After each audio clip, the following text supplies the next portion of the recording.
कदम बढ़ो, मैं 10 कदम बढ़ूंगा।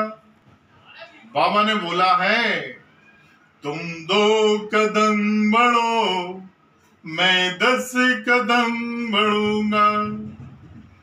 तुम ध्यान मेरा लगाओ, मैं हाजिर हो जाऊंगा। तुम 2 कदम बढ़ो, मैं 10 कदम बढ़ूंगा। ओम साई राम, ओम साई राम, ओम साई राम। जी हाँ भाइयों बहनों, ये शब्द है।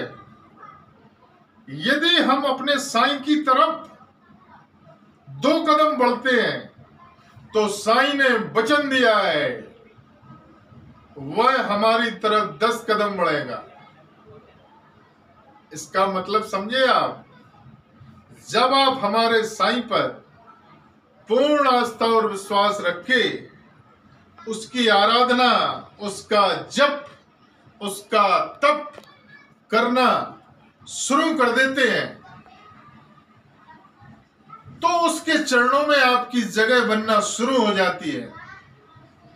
और जब आपकी जगह उसके चरणों में बन जाती है तो आपको फिर किसी भी प्रकार की चिंता करने की आवश्यकता नहीं है।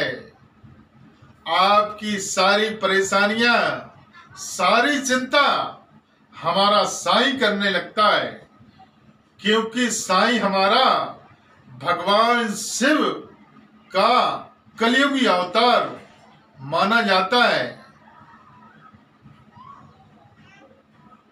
बहुत से व्यक्ति जो अज्ञानी हैं, जो अपने आप पर घमंड करते हैं, कई व्यक्ति नकारात्मक विचारधाराएं आज के समय में हमारे बाबा के प्रति बता रहे हैं। देखो, भगवान की परिभाषा क्या है, भगवान क्या कहलाता है, अभी इंसान को यही नहीं मालूम कि भगवान किसे कहते हैं। मेरे हिसाब से भगवान की परिभाषा जो हमारी इच्छा, हमारी परेशानी दूर कर दे वह भगवान है। चाहे वह भगवान हो, इंसान हो, संत हो, साधु हो, व्यक्ति हो, बच्चा हो, जानवर हो, तो जो हमारी इच्छा को पूरी कर दे वह भगवान है। जैसे कि आपको पैसे की आवश्यकता है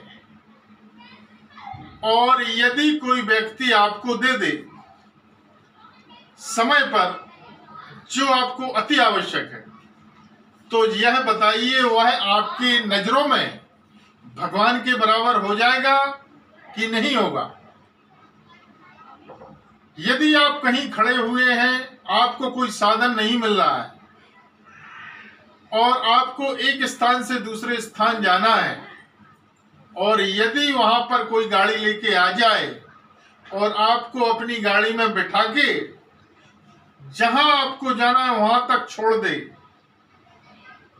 तो वह व्यक्ति भगवान के बराबर है कि नहीं है। हमारा बाबा, हमारा साईं जो अवतरित हुआ है, जो संत के रूप में, संत ही भगवान बन जाता है, जिन्होंने हमें सतमार्ग पर चलना सिखाया। हमें इससे मतलब नहीं होना चाहिए कि उसका जन्म कहाँ हुआ, क्या नहीं हुआ। क्या आपको अपने पिछले जन्म का मालूम है? क्या आपको अपने कर्म मालूम है? इंसान अपने कर्म नहीं देखता और दूसरे के कर्मों में हस्तक्षेप करने लगता है कि यह मुसलमान थे, यह हिंदू नहीं थे, ये ऐसे थे, ये वैसे थे। ऐसा नहीं बोलना चाहिए। आप उनकी अच्छाइयां लीजिए ना भाई। और जो हम प्रार्थना लगाते हैं हमारा साईं पूरी कर देता है। तो भगवान के बराबर है। कि नहीं है। तो जिस भी रूप में जिस व्यक्ति ने और हमारे साईं को माना है, चाहे वह भगवान राम के रूप में जो मानते थे, तो हमारे साईं ने उन व्यक्तियों को भगवान राम के रूप में दर्शन दिए। जो कृष्ण के रूप में मानते थे, तो हमारे साईं ने कृष्ण के रूप में दर्शन दिए।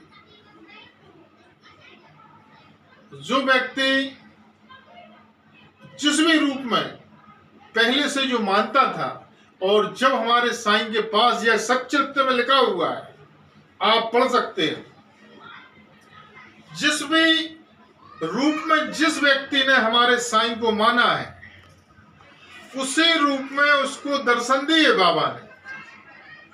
और हमें सतमार्ग पर हमें किस तरीके के कर्म करने चाहिए, हमें आपसी में किस तरीके से स्नेह के साथ रहना चाहिए, यह बाबा ने सिखाया है। जो व्यक्ति मानते हैं, आज वह शिरडी जाके देख ले, जो व्यक्ति हमारे बाबा को नकारात्मक बोलते हैं, नेगेटिव बोलते हैं, ऐसा नहीं करना चाहिए भाई। आप एक बार शिरडी में जाकर देखिए,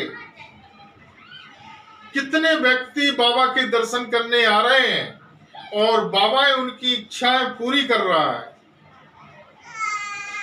कितना भोजन निःशुल्क चल रहा है बाबा के दरबार में। कहीं और चल रहा है क्या इस तरीके से? क्यों? तो मेरी सभी भाई बहनों से हाथ जोड़कर प्रार्थना है कि यदि किसी का अच्छा नहीं कर सकते, किसी को अच्छा नहीं बोल सकते, तो बुरा भी ना बोलें। मैं आपसे हाथ जोड़ के प्रार्थना करता हूं, क्योंकि कई लोग हमारे बाबा के बारे में नकारात्मक गलत वीडियो भेज रहे हैं। ऐसा ना करें भाई, क्योंकि ईश्वर की लाठी जब घलती है तो उसकी आवाज नहीं होती, इसलिए उसकी लाठी से बचें। आप अपने खुद के कर्म तो देख ले पहले कि हमने क्या किया है। आपको क्या आपके पिछले कर्म के बारे में मालूम है? नहीं। आपने क्या क्या किए थे, आपने जन्म कहाँ लिया था। इसलिए हमारी आप सभी से हाथ जोड़कर प्रार्थना है कि जो भी व्यक्ति हमारे बाबा के बारे में नकारात्मक वीडियो फैला रहे हैं, उस पर ध्यान ना दें और आप पूर्ण आस्था और विश्वास के साथ हमारे बाबा के जप और तप में लगे रहें। ऐसा हो नहीं सकता कि आपके ऊपर कृपा ना हो। यदि आपको हमारा वीडियो पसंद आया हो तो लाइक, शेयर और सब्सक्राइब करना ना भूलें। फिर भी यदि आपका किसी भी प्रकार का कोई काम नहीं बन पा रहा है तो आप हमारे साईं परिवार से जुड़ें। रास्ता हम दिखाएंगे, चलना आपको है। और यदि उस रास्ते पे आप चलोगे तो 101% आपकी परेशानी हमारा साईं जरूर दूर करेगा। ओम साई राम, ओम साई राम, ओम साई राम।